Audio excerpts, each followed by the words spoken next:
Hey guys, Aaron Farmer here with MySugarFreeJourney.com, and we are going to talk about RFK is backing an effort to take fluoride out of the water supply. So last week on March 27th, Governor Spencer Cox of Utah signed a bill banning the addition of fluoride to the Utah public drinking water supply. And so the ban is actually going to go into effect on May 7th. And in response to this, RFK actually flew out to Utah to give a press conference to champion the bill. And I thought some of the things that he said in this press conference were pretty interesting. Um, and I'm excited to see how this particular experiment works out. It's the reason why we have states' rights, is so each state can do its own experiments. They're laboratories of liberty. Let's see what happens here. So there's a couple things that RFK mentioned as to why he backs this, and the big one is there's a loss of IQ. So I did some research on this. According to a meta study of the effects of fluoride on HQ, for every 1 milligram per liter increase of urinary fluoride, there is a decrease of, on average, 1.63 IQ points in children. That seems huge. You're losing almost 2 IQ points in children by putting fluoride in the water. So, out of curiosity, I wanted to see what that would compare to lead, because we know lead uh, is causes a drop in IQ points, and there was a study done where experts estimated that lead exposure had on average led to a reduction of 2.6 IQ points per person as of 2015. So lead, that we totally restructured the way our society works, took lead out of gasoline, took lead out of paint, took lead out of a bunch of different products because we saw this pronounced drop in IQ. It was responsible for 2.6 IQ points drop, where fluoride is responsible for 1.6 IQ points. That's really close. So fluoride is less harmful than lead, but that's pretty harmful. That's something that we really need to look at and take out of the water supply and see if maybe the Utah people get smarter. Wouldn't that be something? So I support this. I hope to see the effects of fluoride, removing fluoride from our water supply on the populace. Let's see what happens.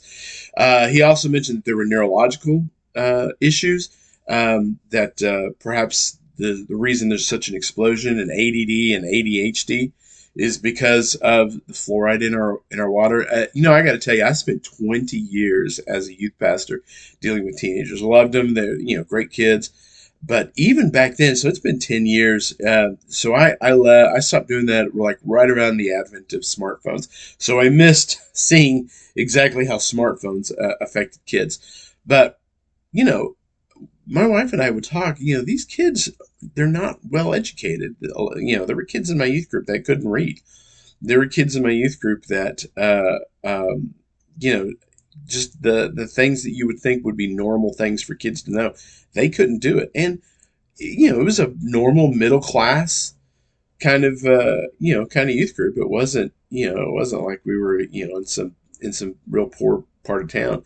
And I always wondered what exactly was going on. I don't blame just fluoride, obviously, but there were so many Ritalin prescriptions.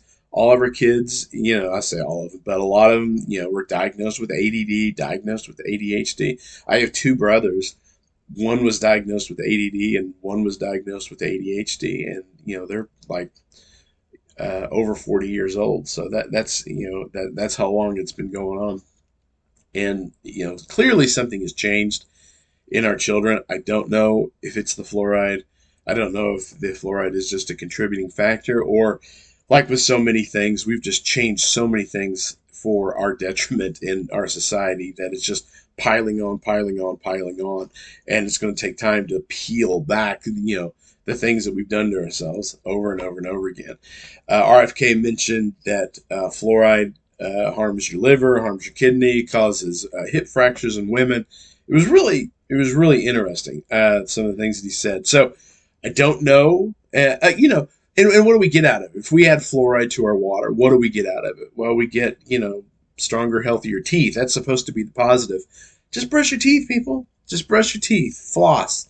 Whoever was the guy that invented floss picks, that guy deserves uh, a raise because floss picks are amazing. And you used to have to like dig into your teeth with a piece of string between your teeth. I use floss picks; makes it so much easier to floss. But take care of your teeth. If you want fluoride, there's fluoride rinses. My wife and I switched over to like Tom's of Maine fluoride-free toothpaste a long time ago. Just get the gunk off your teeth, and most importantly, don't eat sugar and don't eat carbs. That's what's rotting your teeth. If one of the first books I read about the change of diet uh, on our health was a book by Weston A. Price. It was called Nutrition and Physical Degeneration. He was a dentist that went around to different societies and looked at the effect. Some societies were eating a modern diet, some societies were eating an ancestral diet. He was looking specifically at the teeth because he was a trained dentist. And people that were eating a modern diet, a lot of sugar, a lot of carbs, had lots of dental cavities. Their mouth wasn't formed right. Their wisdom teeth didn't come in all the way. In fact, if any of you have ever had to have your wisdom teeth removed, it's probably because of your diet. You've been eating soft food your whole life. You haven't been chewing your food. You're supposed to be eating giant hunks of meat to actually work out your jaw and get it spread out.